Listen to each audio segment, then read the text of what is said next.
اگر حضور کی سیرت نور کی روشنی میں دیکھا جائے تو میرے نبی پاک علیہ السلام نے پھر وعدے کی پابندی کو امت کو دستور بنا کے دیا۔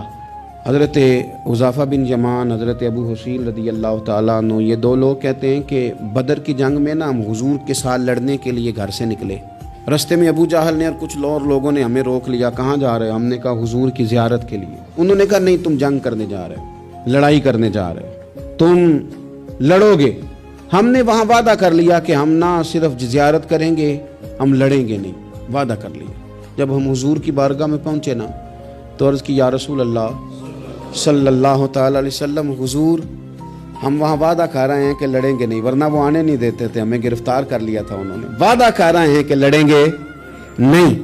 تو یا رسول اللہ صلی اللہ تعالی علیہ وسلم ہمارے لیے حکم کیا ہے؟ یہ بدر کی لڑائی تھی جس میں ایک آدمی کی ضرورت تھی، 1000 کا مقابلہ 313 کے ساتھ ہے، ایک فرد کی ایک شخص کی ضرورت ہے۔ تو یا رسول اللہ وعدہ کر رہے ہیں کہ لڑیں گے نہیں، تو حکم کیا ہے؟ تو نبی پاک صلی اللہ تعالی وسلم نے فرمایا چونکہ تم نے وعدہ کیا نہیں لڑو گے تو تم ادھر بیٹھ جاؤ۔ یا رسول اللہ ایک بندے کی ضرورت ہے، فرمایا نہیں، ہمیں رب کی مدد کی ضرورت ہے، اللہ کی نصرت کی ضرورت ہے، وعدہ کر لیا ہے لہذا وعدے پر قائم رہیں گے۔ ایک بات اور سیرت کے عنوان پر آپ کی خدمت میں عرض کرنی ہے، اس پر بھی ضرور توجہ کرنی ہے ہم لوگوں کو، اور خوب ہمیں اس بات کی طرف بھی اپنے معاملات کو لے کر کے جانا ہے۔ میرے عزیز دوست، میرے عزیز بھائی، ہم ہیں رسول کریم کے ماننے والے۔ مجھے ایک بات بتلائیے کہ حضور کی سیرت، حضور کی سنت حضور کے ماننے والے اپنائیں گے یا کوئی اور آ کے اپنائے گا؟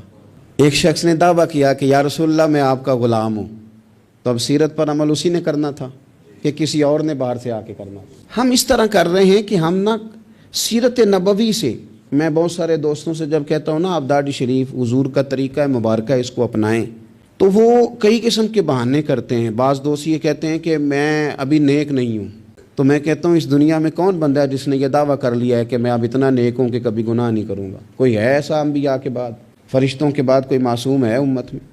تو انسان کے ساتھ چیزیں رہیں گی، پر آپ آغاز تو کریں سنت شریعت سے، آپ شروع تو کریں۔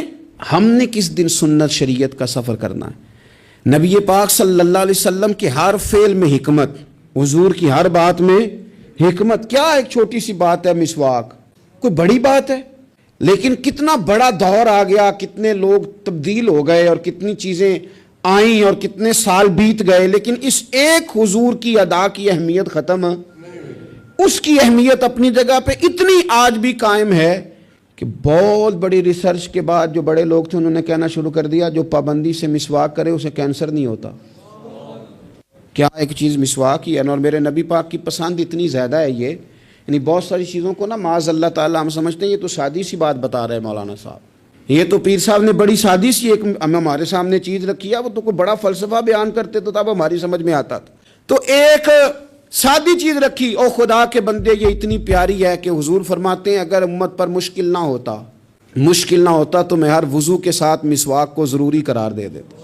اس کے حسن کو آپ ملاحظہ کریں اس سنت کے کہ حضرت عائشہ صدیقہ رضی اللہ تعالی عنہ ارشاد فرماتی ہیں کہ وقت وصال، اور اس خاتون کی بھی عظمتیں دیکھیں، کہتی ہیں حضور نے وقت وصال میری گود میں سر رکھا ہوا، میری گود میں سر تھا نبی پاک کا، اور کہتے ہیں میرے بھائی سامنے سے گزرے تو وہ مسواک کر رہے تھے، ان کے ہاتھ میں مسواک تھی، تو حضور سید عالم صلی اللہ تعالی علیہ وسلم نے اس طرف رغبت فرمائی، تو میں سمجھ گئی حضور مسواک کرنا چاہ رہے ہیں۔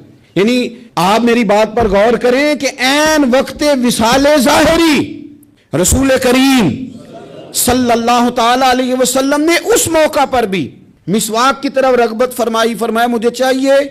میرے نبی پاک صلی اللہ علیہ وسلم کی پیاری زوجہ کہتی ہیں کریم محبوب کو میں نے مسواک پکڑی ان سے، اور پھر میں نے اپنے دانتوں سے چبائی اور اس کو نرم کر کے حضور کی بارگاہ عالی مرتبت میں پیش کیا۔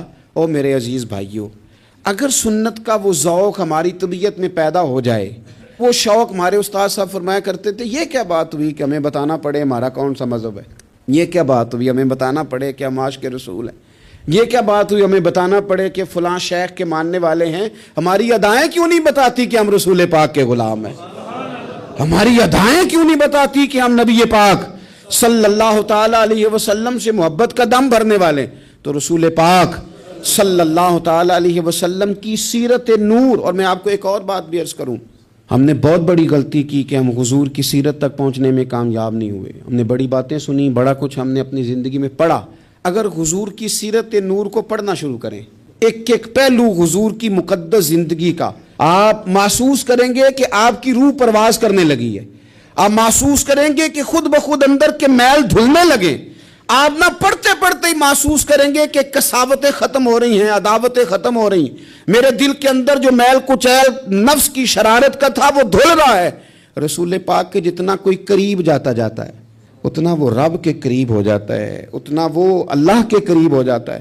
آپ سیرت مبارکہ سے فیوز و برکات لیں، اپنے گھروں میں حضور کی سیرت نور کا پیغام لائیں. اور یہ جو 2-3 گزارشات میں نے آپ کی خدمت میں شروع میں عرض کی ہیں، ان پر توجہ کریں. ہمیں کچھ پہلو ایسے ہیں زندگی میں جن کو ہمیں پوری طرح سمجھ جانا چاہیے، اور کسی بھی فورم پر اللہ ہمیں موقع دے، کوئی بھی فورم ہو، تو احقاق حق اپنی زندگی کا وتیرہ بنایا جائے.